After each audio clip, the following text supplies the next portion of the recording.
यूरोपीय आयोग की अध्यक्ष उर्सुला वॉन डेर लेयन ने भारत दौरे पर आई हैं। ईयू चीफ ने शुक्रवार पीएम मोदी के साथ मुलाकात की। दोनों नेताओं की यह मुलाकात ऐसे वक्त पर हुई है जब भारत और यूरोपीय संघ दोनों ही अमेरिकी राष्ट्रपति डोनाल्ड ट्रंप द्वारा घोषित संभावित अमेरिकी टैरिफ के प्रभाव को कम करने के लिए निर्यात में विविधता लाने के लिए संघर्ष कर रहे हैं और ट्रांस अटलांटिक संबंध पहले से ही तनावपूर्ण बने हुए हैं। दरअसल डोनाल्ड ट्रंप के राष्ट्रपति बनने के बाद अमेरिका से गहराते मतभेद के बीच यूरोप भारत के साथ दोस्ती का मजबूत संबंध बनाना चाहता है। अमेरिका ने यूरोपीय संघ पर 25% टैरिफ लगाने की योजना का ऐलान किया है।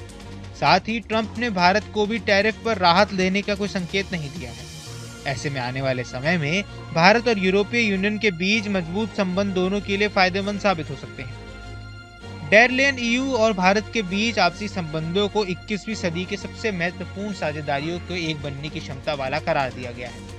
उन्होंने इंडो पैसिफिक क्षेत्र में नियमों पर आधारित अंतर्राष्ट्रीय व्यवस्था के लिए यूरोपियन यूनियन की ओर से समर्थन देने का भी वादा किया है। उन्होंने कहा कि 27 देशों वाला ईयू समूह भारत के साथ सुरक्षा और रक्षा साझेदारी की संभावना तलाशेगा। जैसे जापान और दक्षिण कोरिया के साथ ईयू की साझेदारी है, वैसी ही साझेदारी भारत के साथ भी होगी। साथ ही वॉन डेर लेयन ने कहा कि अब समय आ गया है कि भारत और ईयू जमीन, समुद्र और अंतरिक्ष में सुरक्षा और रक्षा सहयोग बढ़ाए। हिंद महासागर क्षेत्र में चीन की बढ़ती गतिविधियों पर चिंता जताते हुए उन्होंने कहा कि ये इंटरनेशनल ट्रेड के लिए लाइफलाइन है। इसकी सुरक्षा सिर्फ भारत ही नहीं बल्कि पूरी दुनिया के लिए जरूरी है। हैदराबाद हाउस में हुई द्विपक्षीय बैठक के बाद प्रधानमंत्री मोदी ने कहा कि यूरोपीय संघ के साथ रणनीतिक संबंध महत्वपूर्ण है। व्यापार, प्रौद्योगिकी, निवेश और सुरक्षा में सहयोग के लिए खाका तैयार करने के लिए पिछले 2 दिनों में विभिन्न क्षेत्रों में 20 से अधिक मंत्री स्तरीय बैठकें हुई हैं।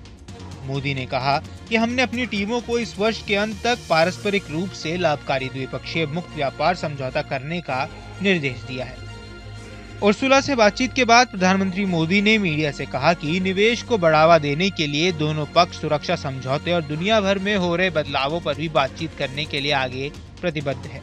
उन्होंने कहा, हमने trade, technology, investment, innovation, green growth, defence, skill development और मोबिलिटी के सही क्षेत्रों में सहयोग के लिए ब्लूप्रिंट तैयार किया है।